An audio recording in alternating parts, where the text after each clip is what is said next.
This is the Big O Show. This is the Big O Show.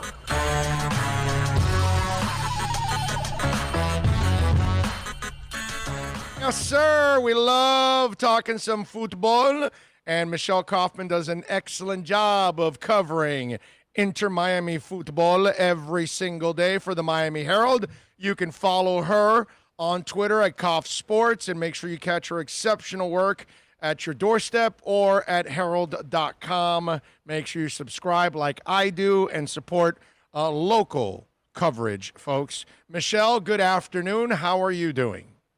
I'm doing fine. How are you? I cannot Hanging in there. Good, good. That is excellent. Well, we are awaiting. I guess rumors are again swirling with Inter-Miami. What's the latest on possibly adding another player, an international spot? Well, I think your listeners will have to click onto my story in about 15 minutes, which I'm about to file. Yeah, I mean, there's rumors. There have been rumors for quite some time about Willian. Well, there several names have come up. Of course, Luis Suarez has been swirling around for years now. Cavani has been swirling around. Falcao was swirling around. I mean, there have been so many names. Thomas. But the latest one, and the one that I'm writing about, is Willian, the Brazilian player who plays on Chelsea.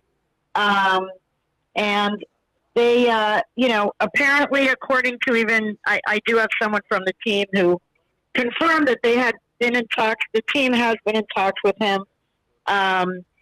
Supposedly, Inter Miami, Barcelona, Chelsea, and Arsenal are, all in deep conversations with him. Now, that's some pretty steep competition. So I understand from what I'm reading from the British press, Inter Miami has offered a very, very lucrative deal. He wants a minimum of 3 years, and they would offer that. They also apparently are offering a lot of money, but the question is, does he want to come here? Because he has stated that he would prefer to stay in Europe for a few more years. He's 31. He would prefer to stay in Europe and then would consider coming to MLS sometime after that. So I do think that Inter Miami is doing everything it can. It is trying to negotiate with those type of big name players that everybody wants, but it's not that easy. I have a lot of fans just say, why don't they sign this guy, or why can't they sign that guy? But when they enter the negotiating, and the other teams are Barcelona and Chelsea and Arsenal, that's really tough to tell that guy come here to play in MLS, in a season that's suspended right now and is probably going to resume in August, but they're not sure. And, so it's tough. I mean, it's a tough sell. And tell us a little bit about him. How old is he? How many goals has he scored? He's 31 years old. He's been with the club for, I think, 7 years. He's on the Brazilian national team. He's a winger, attacking midfielder type player, which is what they're looking for. Right. Paul McDonough had said, and has said even in recent weeks, that they are trying to add 2 attacking players. I mean, they really would like a forward, a center forward who can score, and they would like, a winger, an attacking midfielder who could work with the forward. I mean, right now they have Pizarro, and he's a very good player. It's very clear every time he's on the field. He's a little bit a notch above everybody else, and he's a designated player. He's the highest paid player on the team, but he doesn't have too much help. The guys up there with him are young and developing players. They're not established scorers who have played in the highest leagues and have a lot of experience. They're young guys like, Matias Pellegrini and Lewis Morgan. And, these are good, young, developing players, but they're not experienced players who have a lot of goals under their belt. So they're looking for somebody with experience who is a proven scorer and who's also going to excite the fan base. So, this guy would definitely check all those boxes. The question is, would he turn down Barcelona and his current club, Chelsea, or Arsenal, to come to MLS? It would have to be that he really just wants to come to live in the United States and really wants to come live in Miami, because he had stated before that he prefers to stay in Europe for a few more years. So what's your gut tell you? I have no idea. Nobody knows. I mean, nobody knows. Anyone who thinks they know. The only people who know are him and his agent. These agents, they use one team against the other. They pit one team against another. I mean, I've been covering sports 33 years, and it's a dirty business. Teams get used and abused by agents who, they want to get a big money deal from wherever they are or from some team that they have in mind. And another team is interested, so they milk and milk and milk that other team, and they make a huge offer. Then the other team that they really wanted to go to puts in the money, and they go there. And, that happens every day, all the time. And I think with MLS, it probably happens a lot because these teams here are trying. Paul McDonough has been working, for over a year to try to get that level of a player to sign with this team. And, he's not about names. I mean, Paul McDonough is not about impressing anybody with names. He's on the contrary. He made a reputation in Atlanta for bringing in guys that were young South Americans that people had not really heard of, and they became very good players in MLS and then were sold to Europe. But in this case, it's Miami. The fans here were promised by the ownership, some big name. And so he's been really trying to get someone that he feels is still hungry and wants to play and, isn't just coming here to retire, but at the same time, somebody that would excite the fans and that would fulfill the promise of Jorge Mas and David Beckham, who spoke very large for years about how, oh my God, all these players are ringing off the hook. Everybody wants to play here and this and that, and they're going to get a player with Champions League experience and EPL experience, La Liga experience, and so far that hasn't happened. So, I think that they would like to get a player of that caliber, but it's very difficult. So, I don't know. We'll see what happens. How much has the COVID situation helped or hurt? I don't know about help because they haven't gotten the guy yet. So, has it hurt the situation? I don't know. I mean, COVID has affected many leagues in many ways financially. I know that the player that they got that I wrote a big story on yesterday, Leandro Gonzalez Perez, he had gone to Mexico, and then in Mexico they came up with this new rule that they only were allowed to have X number of foreign players per team, and some of the teams were hurting financially because of COVID. And so Inter Miami was able to swoop in and get him back in MLS, and that seems to be like it was a very good signing. He hasn't played yet because he was not eligible to play in the MLS's back tournament, but he trained with the team, and he's supposed to be a really, really good player. He played with Atlanta and was one of the cornerstones of that team. So he's also a leader. I can already tell just from one conversation with him. He's definitely a locker room leader type guy.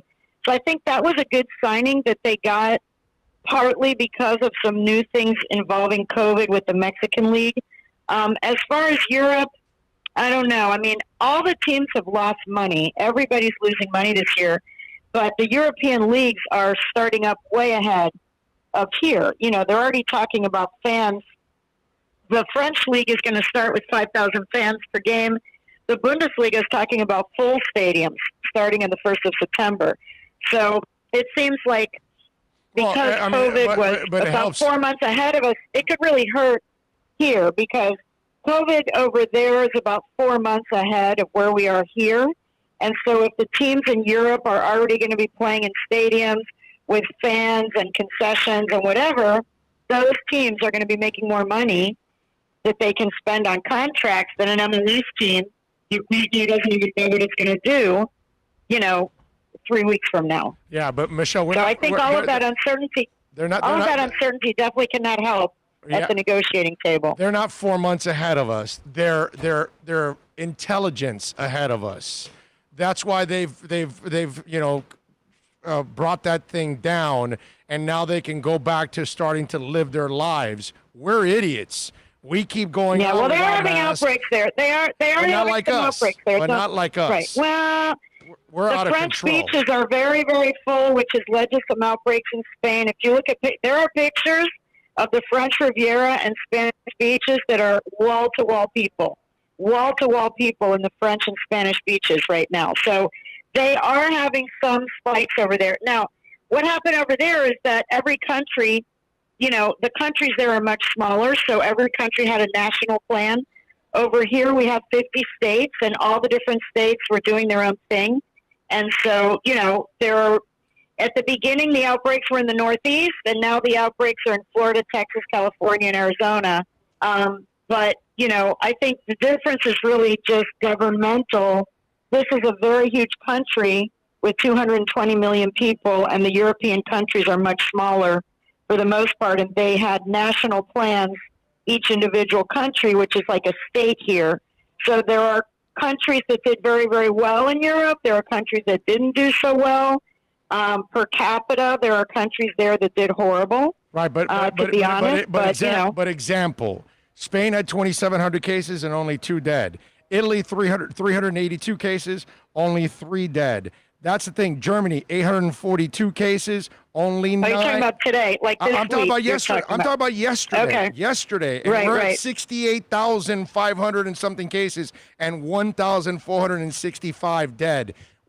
They were smart. They locked down. They stayed with it for a lot longer than we did. And so now they're able to kind of get back to life. Whereas we did not show enough patience. We opened back up again. And now that's why we're as bad. It's us in Brazil every day. Because I know I track these numbers every day.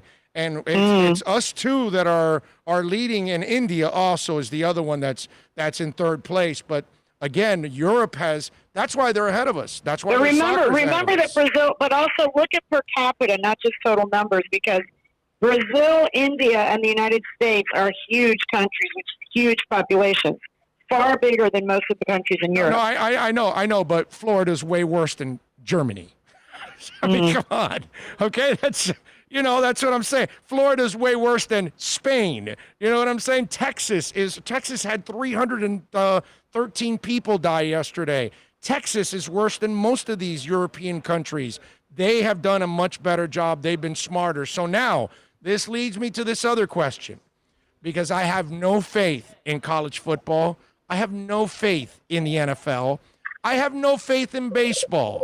I was laughing when people said, well, all these tests were clear after the Marlins, the rest of the league, and now here we go with the Cardinals and the Brewers test positive, and more is going to come. What is the MLS going to do if they're watching this? Can't they go back to the negotiating table and say, guys, we need to stay in the bubble? This is how we're going to have the rest of our season, because I am terrified that once the MLS leaves the bubble, they are going to have worse. They're going to be worse than baseball, because they have legitimate contact in their sport, just like football. Football is obviously the worst, but soccer has tons of contact. And once these guys leave the bubble, I am terrified for this sport. What are you hearing? Well, I just think, if you take the Marlins out of the equation, there's been one positive in the entire league of Major League Baseball. So, they just got 2 right now. I know, but I'm just saying numbers-wise. I'm saying Orlando numbers-wise. There are going to be cases. This is, it's not going to be zero. Anybody who just thinks that there's going to be 0 cases at some point and then there's going to be a switch that we're going to flip, okay, there's 0 cases now. Everybody go back to normal. Kids, everybody can be in school, and football players can play, and basketball players can play, and soccer, and we can have concerts again, and we can have things. There is not going to be a magic date. This is a virus that's here. It's going to be here for a while. There are going to be cases. All of these athletes that are getting it, not a single one is going to a hospital. The vast majority of them are asymptomatic. The problem is, yes, they spread it. They can spread it to somebody who is vulnerable. Exactly. But as far as danger to the actual athletes on the Marlins or football team or whatever, the vast majority of these guys don't even know they have it. They went, maybe they went and a couple of them left the hotel in Atlanta. That's one of the rumors with the Marlins. Maybe they went to a bar. They infect the other guys on the team. They quarantine for 2 weeks, and then they're back out on the field. It's not like everyone is going to be dropping dead like it's the bubonic plague if somebody on a sports team gets infected. People are going to get infected. We have to sort of accept that we have to live with this virus for a while. Otherwise, they just need to shut down everything. Just shut down every sport, shut down every school, shut down every business, and we all just stay in our house. And, nobody will infect each other because no one will be next to each other. But that's not really reasonable at this point. Some opening up is going to happen, and there are going to be some cases. And, the question is, who's going to be smart and who's not? Whatever happened with the Marlins, somebody on the Marlins was not smart, okay? Somebody on the Marlins was not following the protocol that they have been, they've been given all sorts of protocols. These leagues have spent months putting together plans. And, yeah, I agree that the bubble is obviously the safest plan. MLS has, had more than 8,000 tests over the last 2 weeks and not one single positive. Everything negative with 8,000 tests. The NBA also is having zero positive tests. But they've controlled the environment. That's different. Whereas, see, where I disagree with you is people are casually saying, well, it doesn't affect the players. It doesn't affect kids. Let's send them back to school. But wait a minute. Your coaches are old. Your administrators are old. Your teachers are old. Your janitors are old. Your people in the cafeteria are old. So all these athletes and all these kids are dealing with people that they can kill. They can carry and then they can kill. And so that's the problem. It's not so much, we all know that young athletes are going to mostly get the virus and it's gone and they'll be fine. The problem is, do they pass it on to somebody they love? Do they pass it on to a coach? Do they pass it on to a teacher? I love how we say, well, let's go pack our schools. But wait a minute. All your teachers are old. So all these kids are carriers. And so you're going to now put your teachers at risk. And nobody mentions the teachers. Nobody mentions the administrators. Like, oh, no, this doesn't affect kids. Well, no, dude, but the kids are going to be carrying it to other people. And they need the teachers. And players need coaches. And they need front office people, and they're going to be around all these kind of people. So you're at risk at spreading it to them and killing them. That's the part that bothers me. And that's right. The part that is definitely no. I mean, we kind of casually forget that. Right. No. I mean, that's the older people are at risk. I mean, Coach Larinaga, when he's coaching a basketball team at if he's not careful, which the thing is, older coaches and older teachers and older administrators, they have to make a decision. Like at Duke University, at every university, I think right now, the professors are being given an option. Do they want to teach in class or do they want to teach online? Almost everything is being done online. Most of the teachers are choosing to do online courses versus going in person. Some of them are choosing to do in person. If they do labs or if they're younger, if they're teachers that are, at a younger age and they feel fine with going in and wearing a mask and being at a distance from their students, but they want to teach in person. Those are choices that those people have to make, and it's, it is a tough decision because there are older coaches. I mean, Coach Larinaga, like I said, is not 40 years old, so he's going to be in contact with college age guys who are not living in a bubble. They're living, off campus for the most part. The athletes, at least on the basketball team, a lot of them don't even live on campus. They live in off-campus apartments. So, there definitely is going to be contact between athletes and older coaches or, like you said, administrators, people, secretaries, whatever, people who work in the athletic department. And so, yeah, there's definitely a risk. There's no question that there is a risk. But I don't know how, they either just have to shut down sports. I don't think you can do everything in a bubble. I just don't see how, they could do college football in a bubble. College there's football, 300 teams. There's 300 teams. Yeah, there's I'm with not, you there. Yeah, they would have to have, there's 300 teams. They'd have to have like a bubble for every 4 teams, because there's like 100 guys. It'd be like 500 players in a I mean, it just wouldn't work. It just doesn't make sense. So no, it doesn't. I don't know. I don't know how they're going to do that. I don't even know if they'll be able to do college football and even NFL. I mean, NFL is also you could do a that. Very physical sport. Wait a minute. Huh? You could do 32 bubbles in the NFL. You could do that where every team just practices at their stadium and their facility, and they have a hotel that they take over, and that's it. And as long as they're not willing to go back home for a couple of months and they just stay in that triangle, they could have their own personal bubble in 32 cities. If they wanted to pull that off, they could. Well, but they have to play it. They would have to travel to play the other teams, though. Yeah, but you're still traveling on your own plane, your own charter. So your own plane, actually, not even a charter. It's your own plane in the NFL.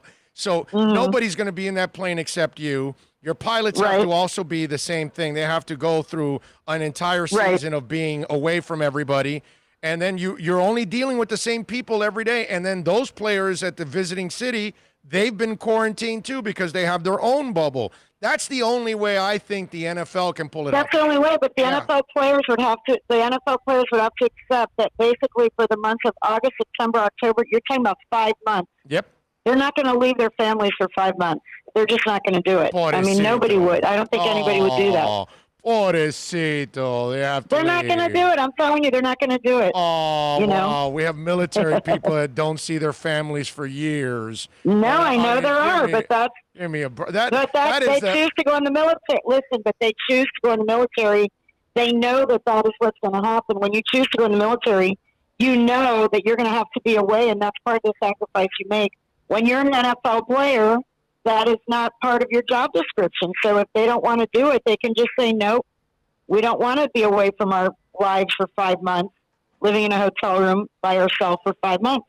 And, in that case, they just won't play. They just won't play. If they have a medical thing, I have no problem with them. But the guys, I can't be away from my family give me a break, dude. You're getting paid millions of bucks. Your family will be better off because you're earning the money. So you're away from them for a couple of months. It's not the end of the world. I always trip out with people with that. It's crazy stuff. Michelle, what are you working on besides that article so folks can check you out there at the Miami Herald?